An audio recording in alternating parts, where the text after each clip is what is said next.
વિદ્યાર્થી મિત્રો, GT set વિદ્યાલય online lecture પ્રોગ્રામમાં હું રાજેશ ડાંગર આપ સર્વેનું સ્વાગત કરું છું. આજે આપણે ધોરણ 9 સામાજિક વિજ્ઞાનના 16મો જે પાઠ છે આબોહવા, એના વિશે થોડીક ચર્ચા કરીશું. આપણે સૌથી પહેલાં આપણે એ જોઈએ કે આબોહવા એટલે શું. તો પહેલા પેરેગ્રાફમાં તમે જોઈ શકો છો કે આબોહવા એ વાતાવરણની લાંબા ગાળાની સરેરાશ પરિસ્થિતિ છે. સામાન્ય રીતે જે તે પ્રદેશની 35 કે તેથી વધુ વર્ષોની વર્ષા ઋતુ, ઉનાળા કે શિયાળાના સરેરાશ હવામાનની પરિસ્થિતિ પરથી તેની આબોહવા નક્કી કરવામાં આવે છે. ટૂંકમાં આબોહવા એ ઘણા વર્ષોની લાંબા સમયગાળાની હવામાનની વિવિધ પરિસ્થિતિઓની સરેરાશ છે. હવે આપણે હવામાન અને વાતાવરણ, જેને આબોહવા કહીએ છીએ, એ બંનેમાં શું તફાવત છે એ પણ વાત કરીએ. તો હવામાન એ વાતાવરણની ટૂંકા સમયગાળાની સરેરાશ પરિસ્થિતિ છે. દિવસ દરમિયાન કોઈ પણ સમયે હવામાન બદલાઈ શકે છે. હવામાન બદલાવાનો આધાર હવાનું તાપમાન, હવાનું દબાણ, ભેજ, વરસાદ, ધુમ્મસ કે વાદળોનું પ્રમાણ વગેરે પર રહેલો છે. આપણી ખેતી પ્રવૃત્તિ પર હવામાનની ઘણી અસર થાય છે. ભારતીય હવામાન ખાતું સમગ્ર દેશનું રોજે રોજનું હવામાન દર્શાવતા નકશાઓ બહાર પાડે છે. વિદ્યાર્થી મિત્રો, આટલું વાંચ્યા પછી આપણને ખ્યાલ આવી ગયો કે આબોહવા અને હવામાનમાં શું ફેર છે. ટૂંકમાં એવું કહી શકાય કે કોઈ પણ પ્રદેશની ટૂંકા ગાળાની આબોહવા એ ત્યાંનું હવામાન છે અને કોઈ પણ પ્રદેશનું લાંબા ગાળાનું હવામાન એ ત્યાંની આબોહવા છે. એટલે કહેવાનું, આપણે ભારતના સંદર્ભમાં વાત કરીએ તો આપણે અહીંયા શિયાળો, ઉનાળો, ચોમાસું વગેરે પ્રકારની ઋતુઓ છે. એટલે એ સમય દરમિયાન એક સરખું હવામાન જે લાંબા સમય સુધી રહે છે એને આપણે આબોહવા કહીએ છીએ. અને હવામાન એવી વસ્તુ છે કે જે ઘણીવાર એક દિવસ કે દિવસના અડધા ભાગમાં પણ એ બદલાઈ શકે છે. આપણે જાણીએ છીએ કે ઘણી બધી વખત સવારમાં તડકો હોય અને બપોર પછી વરસાદ આવવાનું ચાલુ થઈ જાય. સવારમાં ઠંડી ઋતુ હોય, બપોર પછી અથવા બપોરના સમયે તાપ વધારે હોય. તો આ જે વસ્તુ છે એ હવામાન છે. પરંતુ એક જ પ્રદેશની લાંબા ગાળાની સરેરાશ 35 વર્ષો સુધીની હવામાનની એક સરખી જે પરિસ્થિતિ હોય એને આપણે આબોહવા કહીએ છીએ. અને એ આબોહવાના અનુસંધાને જ ભારતને આપણે શિયાળો, ઉનાળો અને ચોમાસું એવી ઋતુઓમાં આપણે એને વહેંચ્યો છે. ત્રીજો પેરેગ્રાફ. ભારત આબોહવામાં ઘણી વિવિધતાઓ અને વિલક્ષણતાઓ ધરાવતો દેશ છે એ આપણે જાણીએ છીએ. પૃથ્વી સપાટીના કેટલાક પ્રદેશોમાં પવનની દિશા ઋતુ પ્રમાણે બદલાય છે. આમ ઋતુ પ્રમાણે દિશા બદલતા પવનોને મોસમી પવનો કહે છે. અરબી ભાષાનો મૂળ શબ્દ મોસિમ પરથી આ પવનોને મોસમી પવનો નામ આપવામાં આવ્યું છે. એશિયા ખંડમાં ભારત, શ્રીલંકા, બાંગ્લાદેશ, પાકિસ્તાન, મ્યાનમાર મોસમી આબોહવા અનુભવતા મુખ્ય દેશો છે. વિદ્યાર્થી મિત્રો, તમે ભારતના સંદર્ભમાં આપણી આબોહવાકીય પરિસ્થિતિ તમે થોડી ઘણી જાણતા હશો, જેની ચર્ચા આપણે પછીથી દરેક ઋતુ વિશે વાત કરશું ત્યારે એની કરશું. પણ અત્યારે માત્ર એટલું આપણે સમજી લઈએ કે ભારતમાં જે આબોહવા છે મોસમી, મોસમ એટલે ઋતુ, અને ઋતુ પ્રમાણે એ આબોહવા બદલાય છે. અને આપણા જે પવનોની દિશા અને પવનોની જે ગતિ છે એ પણ મોસમ પ્રમાણે બદલાય છે. અને એટલા માટે આપણે મોસમી પવનો એવું નામ આપ્યું છે. આપણે ઋતુ પ્રમાણે દિશા બદલતા જે પવનો છે એને આપણે મોસમી પવનો નામ આપ્યું છે. કે ચોમાસા દરમિયાન જે છે એ આપણા જે અરબી સમુદ્ર અને હિન્દ મહાસાગર છે એના ઉપરથી આપણે જમીન ભાગ ઉપર પવનો વાય છે. એ જ રીતે શિયાળામાં જે છે એ જ પવનો પાછા જાય છે. એટલે કે આપણી જે જમીન ભાગ છે એ જમીન ભાગ તરફથી એ પવનો પાછા સમુદ્ર તરફ વાય છે, જેને આપણે શિયાળુ પવનો કહીએ છીએ, જે પ્રમાણમાં ઠંડા હોય છે. તો આ રીતે મોસમ બદલે છે, એ જ રીતે પવનોની જે દિશા છે એ પણ બદલે છે. ભારત અને ભારતની આસપાસ આવેલા જે પાડોશી દેશો છે, શ્રીલંકા, બાંગ્લાદેશ વગેરે, પાકિસ્તાન વગેરે, એ આવી મોસમી પ્રકારની આબોહવા ધરાવે છે. આપણે આગળ જોઈએ ઋતુ પરિવર્તન. વિદ્યાર્થી મિત્રો, આપણે આપણા પૃથ્વી વિશે થોડું ઘણું જાણીએ છીએ, સૂર્ય વિશે થોડું ઘણું જાણીએ છીએ. નીચે ઋતુ પરિવર્તનનું એક ચાર્ટ આપેલો છે. આપણી પૃથ્વી જે છે એને આપણે વિશ્વવૃત્ત એટલે કે અક્ષાંશ અને રેખાંશમાં વહેંચી છે, અને એનું જે 0 અક્ષાંશ વૃત્ત છે એને આપણે વિશ્વવૃત્ત કહીએ છીએ. ત્યાંથી પૃથ્વીના 2 ભાગ પડે છે. કર્કવૃત્ત તરફનો ઉપર તરફનો જે ભાગ છે એ ઉત્તર ધ્રુવ છે, અને વિષુવવૃત્તથી નીચે તરફનો જે ભાગ છે એ મકરવૃત્ત છે, જેને આપણે દક્ષિણ ધ્રુવ કહીએ છીએ. વિદ્યાર્થી મિત્રો, આપણી પૃથ્વી સૂર્યની આસપાસ પરિભ્રમણ કરે છે એ વસ્તુ પણ આપણે જાણીએ છીએ, અને એ પરિભ્રમણના કારણે જ આ ઋતુઓ વગેરે થાય છે. આપણે ઉપરનો પેરેગ્રાફ વાંચીએ અને પછી નીચે આપેલો જે ચાર્ટ છે એ સમજવા માટેનો પ્રયત્ન કરીએ. ઋતુ પરિવર્તનના મુખ્ય કારણોમાં પૃથ્વીનું સૂર્યની ચારે બાજુ પરિક્રમણ ઉપરાંત પૃથ્વીની ધરીનું નમન પણ ભાગ ભજવે છે. પૃથ્વીની ધરી 23.5 નમેલી છે અને કક્ષાની સાથે 66.5નો ખૂણો બનાવે છે.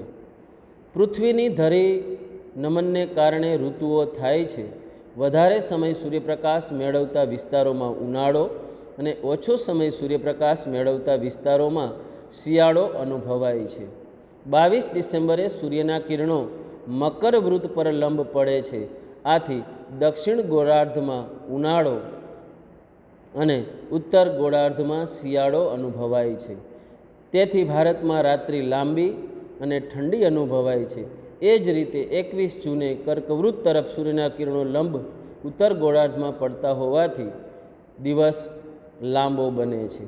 વિદ્યાર્થી મિત્રો, તમે જોશો તો એના ઉપરથી તમને થોડોક અંદાજ આવશે કે પૃથ્વી જે છે એ સૂર્યની આસપાસ પરિભ્રમણ કરે છે, અને પૃથ્વી સીધી નથી, 90 અંશના ખૂણે નથી, બરાબર, પણ એ 23.5 અંશ એ સૂર્ય તરફ અથવા સૂર્યની વિરુદ્ધ દિશામાં એ વર્તુળાકારે ફરે છે.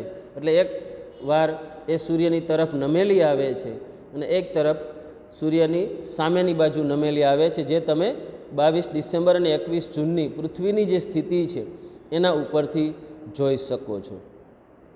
હવે તમે જોશો તો તમને ખ્યાલ આવશે કે 22 ડિસેમ્બરે પૃથ્વી જે છે એ સૂર્યની સામેની એટલે વિરુદ્ધ દિશામાં નમેલી હોય છે, અને એટલા માટે એનો દક્ષિણ ધ્રુવ જે છે એ સૂર્યની તરફ અથવા સૂર્યથી લંબ એટલે સીધો હોય છે, અને એના કારણે 22 ડિસેમ્બરે દક્ષિણ ધ્રુવ ઉપર સૂર્યના કિરણો જે છે એ લંબ પડે છે, એટલે કે ત્યાં ઉનાળો હોય છે. એની સામે ઉત્તર ધ્રુવમાં કે જ્યાં ભારત આવેલું છે ત્યાં 22 ડિસેમ્બરે સૂર્યના કિરણો સીધા ન પડતા ત્રાંસા પડે છે, એટલે દિવસ ટૂંકો હોય છે, અને એના કારણે આપણા ડિસેમ્બર મહિનો જે છે એ દિવસ નાનો અને રાત્રિ લાંબી હોય છે, પ્રમાણમાં ઠંડી હોય છે, અને એટલા માટે ભારતમાં ડિસેમ્બર અને એની આસપાસના મહિનાઓમાં શિયાળાનો અનુભવ થાય છે. વિદ્યાર્થી મિત્રો, એ જ પૃથ્વી ફરતા ફરતા 21 જૂન આવે છે. 21 જૂન પહેલાંનો સમયગાળો, આમ તો માર્ચ મહિનાથી માર્ચ, એપ્રિલ, મે, જૂન આ બધો સમયગાળો જે છે એ સમયગાળા દરમિયાન સૂર્ય તરફ પૃથ્વી જે છે એ 23.5 અંશ નમેલી છે અને 66.5 અંશનો ખૂણો બનાવે છે. એના કારણે હવે પૃથ્વીનો ઉત્તરનો ભાગ છે એ સૂર્ય તરફ લંબ એટલે સીધો આવે છે, અને એના કારણે દક્ષિણ ભારતમાં સૂર્યના કિરણો ત્રાંસા, દક્ષિણ ધ્રુવમાં સૂર્યના કિરણો ત્રાંસા પડે છે, અને ઉત્તર ધ્રુવ પર અથવા તો ઉત્તર ગોળાર્ધમાં સૂર્યના કિરણો સીધા પડે છે. એના કારણે આ મહિના દરમિયાન દક્ષિણ ગોળાર્ધમાં શિયાળાનો અનુભવ થાય છે, અને ઉત્તર ગોળાર્ધ કે જ્યાં ભારત આવેલું છે એમાં માર્ચ, એપ્રિલ, મે, જૂન આ બધા દિવસો દરમિયાન અહીં દિવસ લાંબો અને રાત્રિ ટૂંકી હોય છે, અને તાપ એટલે કે તડકો અને તાપમાન ઊંચું હોય છે, અને એના કારણે સૂર્યના કિરણો લંબ એટલે કે સીધા પડતા હોવાથી આ સમયગાળા દરમિયાન ઉત્તર ગોળાર્ધમાં એટલે કે ભારતમાં ઉનાળો અને ત્યાર પછી ઉનાળો પૂર્ણ થતાં ચોમાસાનો અનુભવ થાય છે. વિદ્યાર્થી મિત્રો, પૃથ્વીની આ કક્ષા અને બદલાતી ઋતુઓ જે છે એના કારણે જુદા જુદા વિસ્તારો અને પ્રદેશોમાં રહેતા જે લોકો છે એના ઉપર પણ એની અસર થાય છે. ધરીભ્રમણ અને કક્ષા ભ્રમણ ગતિની સીધી અસર માનવ જીવનના ખોરાક, પોશાક, રહેઠાણ વગેરે પર થાય છે. ભારત જેવા મોસમી આબોહવા ધરાવતા દેશોમાં ઋતુ પ્રમાણે દિશા બદલતા શિયાળાના અને ઉનાળાના મોસમી પવનો ઋતુગત હવામાન પર વ્યાપક અસર કરે છે અને દરેક ઋતુના હવામાનને આગવા લક્ષણો આપે છે. આથી જ આબોહવા મોસમી આબોહવા તરીકે ઓળખાય છે. વિદ્યાર્થી મિત્રો, આપણે જુદા જુદા ભારતના પ્રદેશોમાં રહેતા લોકો અને એની જુદી જુદી આબોહવાને કારણે ત્યાંનો ખોરાક જુદો છે, ત્યાંના પહેરવેશ જુદા છે, ત્યાંના રહેઠાણોનું બાંધકામ જુદું છે. એ આપણે અનુભવ કરીએ છીએ કે રાજસ્થાનમાં રહેતા લોકોના મકાનો જુદા છે, એનો પહેરવેશ જુદો છે. એ જ રીતે હિમાચલ, કાશ્મીર ત્યાં રહેતા લોકોનો પહેરવેશ ખોરાક જુદો છે. દક્ષિણ ભારતમાં રહેતા લોકોનો ખોરાક, પહેરવેશ, રહેઠાણ જુદા છે અને પૂર્વ ભારતમાં રહેતા લોકોના ખોરાક પણ જુદા છે, રહેઠાણ જુદા છે. તો આ રીતે આપણા મોસમી પ્રકારની જે આબોહવા છે એ અનુભવાય છે. ત્યાર પછી છે ભારતની આબોહવાની વિવિધતા. વિદ્યાર્થી મિત્રો, ભારતની આબોહવામાં અનેક બાબતોમાં ભિન્નતા છે.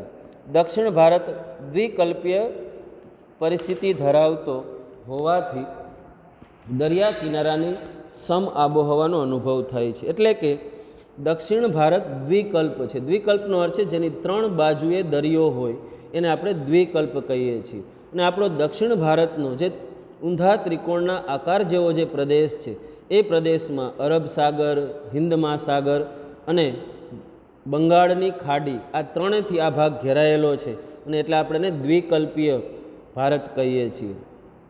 એટલે કે આ ભાગ છે એ દરિયાથી પ્રમાણમાં નજીક છે અને દરિયાથી નજીક આવેલા જે પ્રદેશો છે એ પ્રમાણમાં સમ આબોહવા ધરાવે છે. વિદ્યાર્થી મિત્રો, આબોહવાના 3 પ્રકાર છે, સમ અને વિષમ. બરાબર, 2 પ્રકારો છે, સમ અને વિષમ.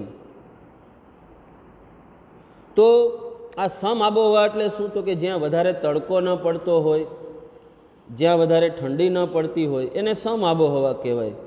અને જ્યાં વધારે પ્રમાણમાં ઠંડી પડતી હોય એ જ રીતે વધારે પ્રમાણમાં ગરમી પડતી હોય તો એ વિષમ આબોહવા છે.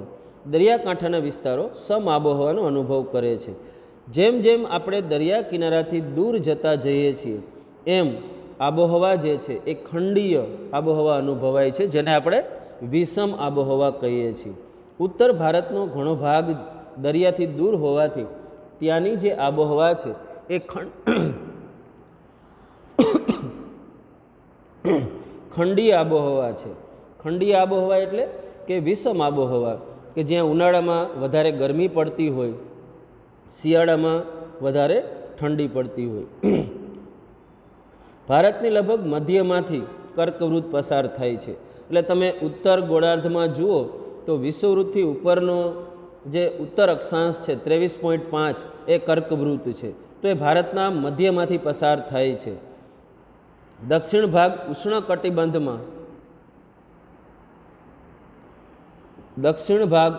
કટિબંધમાં અને ઉત્તર ભાગ સમશીતોષ્ણ કટિબંધમાં આવેલો છે. પરિણામે જુદા જુદા ભાગોમાં આવેલા સ્થળોના તાપમાન અને વરસાદમાં ઘણો મોટો તફાવત નોંધાય છે. વિદ્યાર્થી મિત્રો, આપણો ઉત્તર ગોળાર્ધનો જે ભાગ છે, આમ આપણી પૃથ્વી છે એને 3 ભાગોમાં વહેંચવામાં આવી છે. એમાં નીચેનો ભાગ છે, દક્ષિણ ગોળાર્ધનો જે ભાગ છે એ ભાગ ઉષ્ણ કટિબંધ એટલે પ્રમાણમાં વધારે ગરમ એવો ભાગ, એને આપણે ઉષ્ણ કટિબંધ કહીએ છીએ. અને એના પછીનો જે ભારતનો એટલે કે 23.5 અક્ષાંશવૃત્ત પછીનો જે ઉત્તર ભારતનો ભાગ છે એ સમશીતોષ્ણ કટિબંધનો ભાગ છે. આમ પૃથ્વી 3 ભાગ છે પૃથ્વીના. ઉષ્ણકટિબંધ, સમશીતોષ્ણ કટિબંધ અને શીત કટિબંધ. તો આ રીતે ભારત છે એ ઉષ્ણકટિબંધ અને ઉત્તર ભારત છે સમશીતોષ્ણ કટિબંધમાં આવેલો છે. અને એના કારણે આપણે અહીં તાપમાન અને વરસાદમાં ઘણા મોટા તફાવતો જે છે એ આખા ભારતમાં અનુભવાય છે. એના કેટલાક ઉદાહરણો આપણે જોઈએ તો ઉત્તર કાશ્મીરમાં લેહ અને દ્રાસ જે ખૂબ ઊંચાઈ ઉપર આવેલા છે એનું તાપમાન શિયાળામાં -45 ડિગ્રી સુધી પહોંચી જાય છે. અને એ જ વસ્તુ જ્યારે ઉનાળો આવે ત્યારે રાજસ્થાનના ગંગાનગરનું જે તાપમાન છે અલવરનું એ 51 ડિગ્રી સુધી પહોંચી જાય છે. એટલે તમે જોઈ શકો છો કે બંને એકબીજાના વિરુદ્ધ ધ્રુવો છે કે જે ઉત્તર જ ભારતમાં આવેલા છે. એવી જ રીતે પૂર્વ ભારતમાં મેઘાલયમાં ચેરાપુંજી દુનિયાનો સૌથી વધુ વાર્ષિક વરસાદ એટલે 1200 સેમી જેટલો વરસાદ મેળવે છે. અને ચેરાપુંજીથી 16 કિલોમીટર દૂર આવેલું મોસી નરમ 24 કલાક દરમિયાન મહત્તમ વરસાદ પડેલું હોય એવા સ્થળ તરીકે પ્રસિદ્ધિ પામ્યું છે. જ્યારે પશ્ચિમ રાજસ્થાનમાં આવેલા રણ પ્રદેશમાં સમગ્ર વર્ષ દરમિયાન કેવળ 10 થી 12 સેમી જ વરસાદ પડે છે. એક જ ભારતના બે ભાગ, બે તરફના છેડાઓમાં એક તરફ ખૂબ જ વરસાદ પડે છે, એક બાજુ 1200 સેમી પડે છે અને એક બાજુ 12 સેમી પણ પડતો નથી. આ એક જ ભારતમાં આવા બે તફાવતો આપણને જોવા મળે છે કે એક બાજુ પૂરની સ્થિતિ હોય એ જ સમયે બીજો પ્રદેશ એવો હોય કે જ્યાં દુષ્કાળ અને ગરમીની સ્થિતિ સર્જાયેલી હોય. તો આ રીતે ભારતમાં જુદી જુદી આબોહવાકીય પરિસ્થિતિઓ અનુભવાય છે. વિદ્યાર્થી મિત્રો, પાઠ 16ના આ પહેલા ભાગમાં આપણે આટલી ચર્ચા કરીશું અને તમારે હોમવર્કમાં આપણે આબોહવા કોને કહીએ છીએ અને આબોહવા અને હવામાનમાં શું તફાવત છે આ પ્રશ્ન લખવાનો રહેશે. આભાર, ધન્યવાદ, જય હિન્દ.